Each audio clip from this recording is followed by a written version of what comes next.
और निरंतर भजन नहीं करते। भोग सामग्री, रुपया, पैसा, संसार, यश, कीर्ति, कुछ नहीं, कुछ नहीं। तुम्हारी विद्या किसी काम में नहीं आएगी। किम विद्या किसी काम में नहीं आएगी, पक्का नहीं आएगी। बहुत वैसे शब्दों से कहा गया है कि जैसे गधे की पीठ में ईंट लाद दो या चंदन लाद दो या वेद लाद दो, उसको बाहर ढोने से मतलब, ऐसे ही बुद्धि में केवल विद्या है, उसका प्रयोग नहीं है। कामादि शत्रु पर विजय प्राप्त नहीं की, हृदय निरंतर भगवदाकार वृत्ति में नहीं गया, तो विद्या किस काम की जो अविद्या को नष्ट ना कर दे। केवल विद्या है, अविद्या का नाश होकर के ब्रह्म विद्या जागृत नहीं हुई या पराविद्या, तो फायदा क्या हुआ ऐसी विद्या का? बहुत ऐसा है। किम विद्या, किम विद्या क्या है? अर्थ के कारण अनर्थ उत्पन्न कर दिया चित्त में। ये देखी हुई बात कह रहे हैं, सुनी हुई बात नहीं कह रहे। क्या विद्या, किस काम की विद्या रही तुम्हारी? और भी बात, ये महापुरुषों के वचन हैं। किम कुलम, बहुत ऊंचे कुल में तुम्हारा जन्म हुआ और भजन नहीं किया तुमने, भगवत आराधना नहीं की, तो तुम्हारा वो अहंकार तुम्हें नरक ही ले जाएगा, कुछ नहीं होने वाला उससे। ध्यान रखना। राजसु यज्ञ में महाभागवत स्वपच की पूजा करवाई वाल्मीकि स्वपच की। क्यों? क्योंकि जहां दैन्य है भगवत भक्ति वो सबसे बड़ा। अहोबत स्वपच तो गरियान यज्ञाग्ञे वर्तते नाम तोभ्यम, वो स्वपच भी सर्वश्रेष्ठ परम पूजनीय है जिसकी जिह्वा पर भगवान का नाम है। प्रहलाद जी ने कहा है कि सब गुणों से युक्त ब्राह्मण है और भजन नहीं करता, मनमानी आचरण, शास्त्र विरुद्ध आचरण, तो किम कुलम, क्या उससे प्राप्त हो जाएगा? तीसरी बात कह रहे, बहुत रूप है, बहुत वैभव है, बहुत शालीनता दिखाई दे रही, लेकिन भजन नहीं प्रभु का। चित्त वृत्ति को संसारिकता से हटाकर प्रभु में लगाते हुए अपने सांसारिक कर्तव्य का पालन करना भगवत प्राप्ति का हेतु होता है। नहीं तो कह रहे किम विभवई किम रूपम, ये तुम्हारा पद, तुम्हारा रूप, तुम्हारा वैभव किस काम में आएगा? अगर आपको लगता है कि पत्नी भजनानंदी है तो जीव अपने भजन के प्रताप से ही भगवत प्राप्ति करता है, पत्नी के भजन से नहीं। पति भजन करेगा तो पत्नी को तो, लेकिन पत्नी भजन करेगी तो पति को नहीं। ये ध्यान रखना। पाणी ग्रहण में नीचे हाथ होता है पति का, ऊपर पत्नी का होता है। आप भार ले रहे हैं इसलिए आपको हिसाब देना। अगर पत्नी भजन करेगी तो भगवान को प्राप्त होगी, आप भजन नहीं करोगे तो नरक को प्राप्त होगी, पक्की बात है। और आप भजनानंदी हो, पत्नी आपके प्रतिकूल आचरण करेगी तो वो नरक जाएगी, और अगर अनुकूल आपकी सेवा में भगवत भाव से लगी है तो उसका यही भजन उसको भगवत प्राप्ति करा देगा। सिद्धांत को समझना है। और ऐसा नहीं है कि जैसे कहा जाता है कि एक जन्म नहीं है तो 7 जन्म का बंधन है, नहीं कहा जाता बंधन। अरे 7 सेकंड का तो भरोसा नहीं। दुनिया में लाखों का मेला जुड़ा, हंसा जब जब उड़ा अकेला उड़ा। ये नहीं आएगा कि थोड़ा ये साथ ही विमान में बैठा ले, ऐसा नहीं होगा कि पत्नी पुत्र परिवार इस जगत के नाटक मंच पे है, जहां ये शरीर छूटा सबका अलग अलग हिसाब किताब अपना है। ऐसा थोड़ी कि जैसे एक लड़का लड़की प्यार का नाटक करके देखा कि नहीं मिल पाएंगे, बोले जहर खा लो तो जन्म जन्म के साथी बन जाएंगे। अरे सारे प्रेत बनोगे, नरक में जाओगे। जन्म जन्म क्या जानते हो जन्म जन्म? हाँ, एक बात हो सकती है, दोनों मिलकर डट के भगवान का भजन करो, भगवान से प्रार्थना करो, तो दोनों भगवान के धाम में, जैसे हमारे गुरुदेव भगवान सहचरी बप्पू और उनके प्रसाद से अपने लोग, तो वहां सब पता चलता है मेरे गुरुदेव, जैसे अभी गुरुदेव भगवान वैसे वो उस समय भी गुरु रूपा सहचरी के हर समय साथ रहेंगे। हमारे साथ रहना है, वैसे ही आनंद लेना है तो श्यामा श्याम का भजन करो। ये एक ही साथ चलेंगे, एक ही जगह प्रोग्राम होगा और एक ही जगह बैठ के प्रसाद पाएंगे, एक ही इष्ट के साथ खेलेंगे। और क्या, इतनी बड़ी जगह है कि पूरा विश्व चला जाए तो भी जगह बनी रहेगी। और इतना बड़ा प्रताप है कि हर उपासक को यही अनुभव होता है कि मेरे प्रिया प्रीतम सामने दर्शन और सबको सेवा। सोचो, सबको सेवा। अरे बड़ा दिव्य, वो बुद्धि की बस की बात नहीं। श्यामा श्याम का भजन करोगे तो जिसके साथ रहना चाहोगे वो भी पहुंच जाएगा, वो साथ ही भजन करो दोनों। अगर पति पत्नी दोनों श्यामा श्याम का भजन करें तो दोनों सहचरी बप्पू से श्री जी की सेवा में पहुंच जाएंगे। पर ये बोध थोड़ी रहेगा कि ये पति पत्नी, गुरु शिष्य का तो बोध रहेगा, क्योंकि सच्चिदानंद में कि मेरी गुरु रूपा सहचरी है, ये बोध रहेगा, पहचान रहेगी। लेकिन वहां पति पत्नी सांसारिक संबंध नहीं रहेगा, पर रह सकते हैं दोनों वहीं श्री जी की सेवा में सखी स्वरूप से।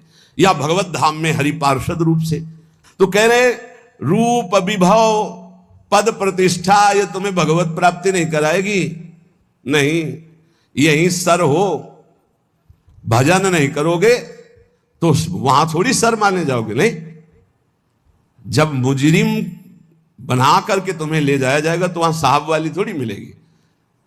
देवराजेंद्र के पद में है, त्रिभुवन के सर हैं, और फिसल गए तो सर्प बनाए गए। अब सर्प बन के वहां देवता थोड़ी उनको सर बोल रहे, नहीं नहीं, वो तो भूखे प्यासे तड़प रहे।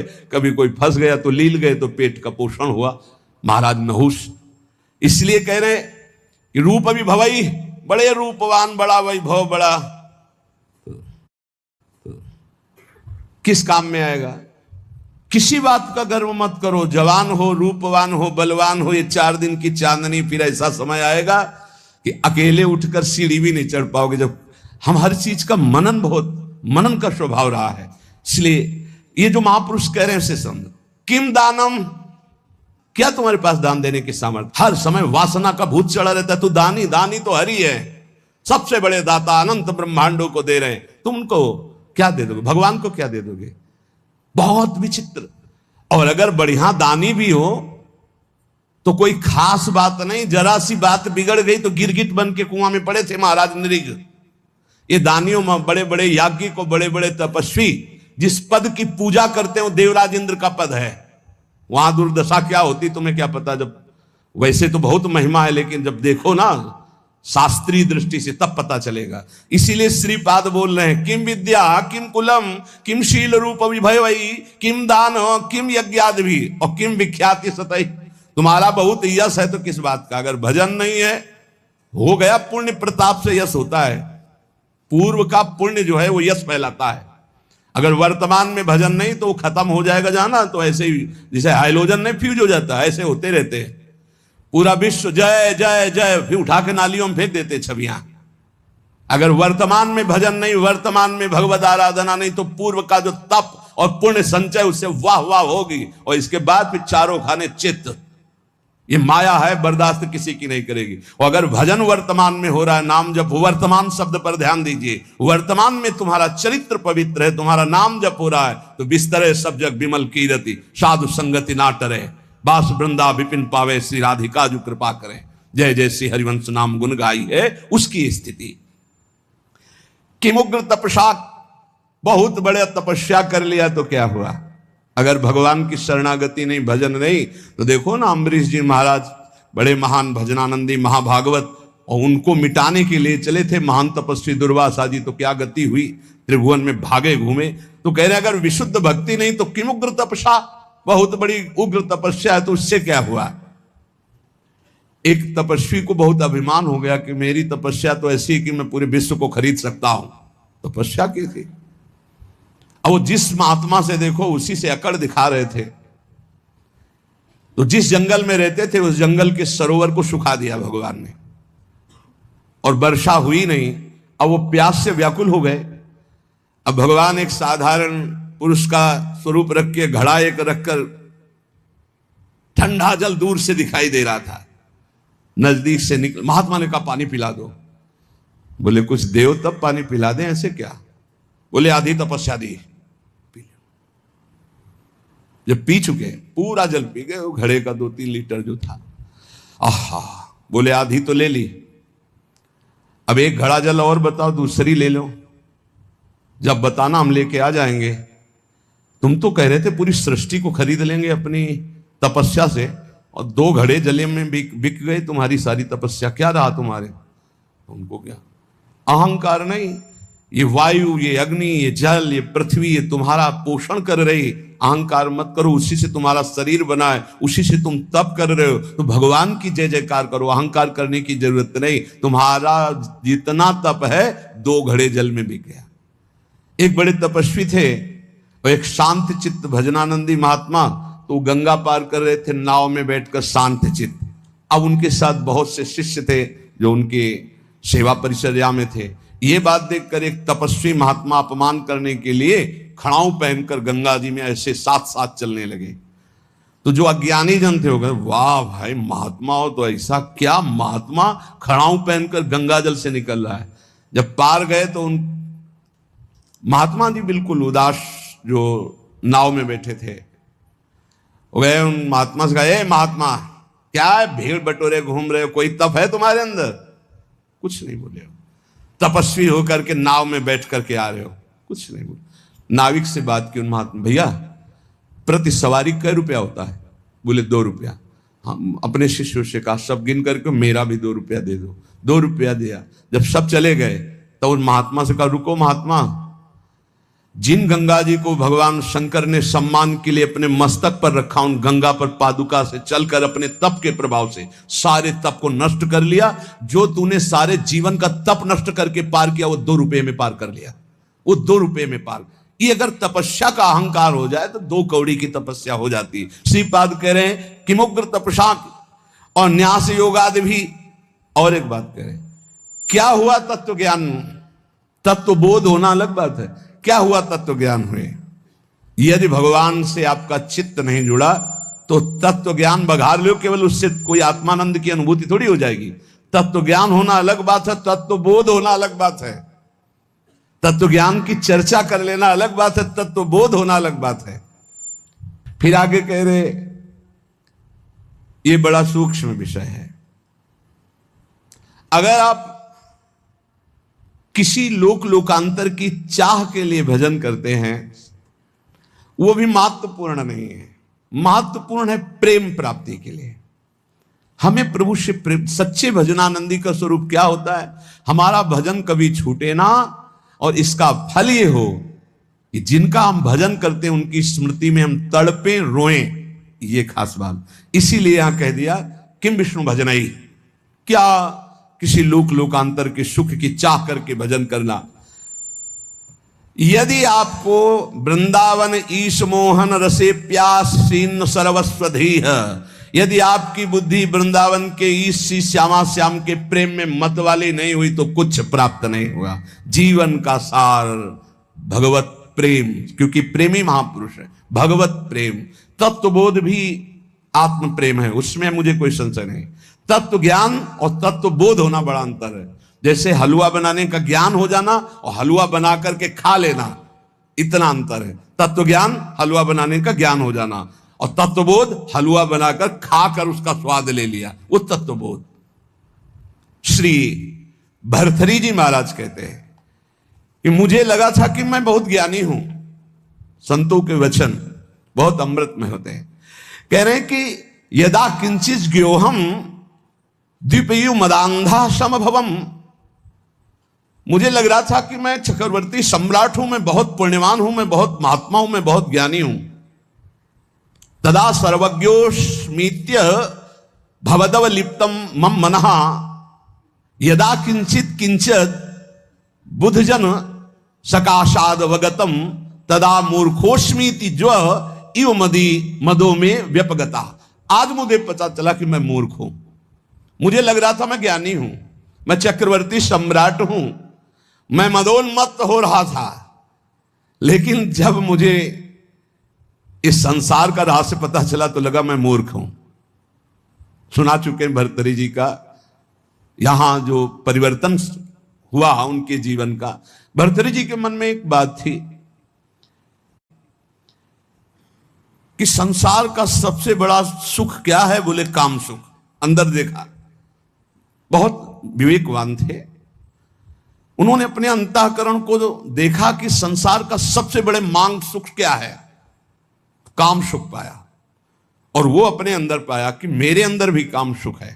तो चक्रवर्ती सम्राट, इनके मन में आया कि फिर हम ऐसा काम सुख पूर्ण क्यों न कर ले जिससे हमारे मन की इच्छा शांत हो जाए। तो उन्होंने, चक्रवर्ती का मतलब होता है कि बहुत से राजाओं के ऊपर जो बादशाह, उन्होंने पूरे अपने देश में सब सुंदरियां आवे और मैं उनमें से देखकर उनका वर्ण करूंगा। तो विश्व की सुंदरियां सब एकत्रित हुई, उनके माता पिता सब लाए, क्योंकि महाराज भरथरी जी वर्ण करेंगे पत्नी रूप में। सबको देखा, एक पिंगला नाम की सर्वांग सुंदरी भरतरी जी की वहां जम गई और कहा कि आप मुझे अपने पति रूप में स्वीकार करेंगे। तो उसने कहा हमारा अहोभाग्य बहुत भागवतिक रीति से जो शास्त्रीय पद्धति है पाणी ग्रहण संस्कार हुआ। अब ये तो जो भागवतिक पुरुष होते हैं उनके स्वभाव में कुछ अलगाव होता है संसारिक पुरुषों से। वो जिस पे लगेंगे एकदम तन्मय होके लगेंगे, जिस पे लगेंगे। अगर वो भोग में भी लग गए तो उनके जैसा कोई नहीं होगा। आसक्त पुरुष मतलब ऐसा कोई विषयी पुरुष नहीं होगा, स्वभाव होता है। रूप में आसक्त हो गए तो ऐसे आसक्त हो गए, ऐसा कोई संसार में नहीं होगा। भोग में आसक्त हो गए तो ऐसा कोई दूसरा नहीं होगा, और विरक्त हो गए तो ऐसा कोई दूसरा विरक्त, मतलब उनका एक स्वभाव होता है। जैसे पत्नी में आसक्त हैं तो छाता लेकर बाजार वो स्वयं नहीं जा सकते क्योंकि अदर्शन हो जाएगा। तो पत्नी चल रही सीधे में, वो चल रहे उल्टा में, संसार हंसे तो हंसा करे वाले समय पत्नी के मुख में, दृष्टि पत्नी के मुख में। वही महाभागवत हुए, क्या नाम, धनुर्दास जी, क्या नाम था, धनुर्दास जी नाम था। बहुत बड़े महापुरुष हुए फिर, क्योंकि वो सीधा आसक्ति रंगनाथ जी से। तो ऐसा होता है। भर्तृहरि जी बहुत बड़े महापुरुष हैं। अब जीवन का राग उनके हृदय में काम में देखा कि काम स्त्री आसक्ति, विश्व सुंदरी, सर्वांग सुंदरी पिंगला।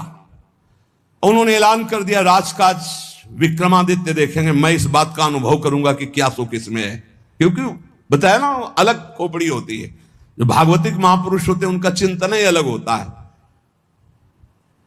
बड़ी ही सुंदर पत्नी बिल्व मंगल जी की, पातिव्रत धर्म से, एक बार नहीं देखा। वो आसक्त चिंतामणि में तो आसक्त अलग खोपड़ी होती है। और रात दिन केवल महाराज भर्तृहरि और पिंगला, हर खान पान की व्यवस्था, बस पर्दे के अंदर सामग्री रख दो, जाओ। कोई प्रश्न उत्तर नहीं, कोई राष्ट्र की बात नहीं, कोई समाज की बात नहीं। ये अनुभवी जैसे वैज्ञानिक नहीं होते कि जब जिस विषय का शोध करना होता है तो बस उसी में पूरा चित्त लगा देते हैं।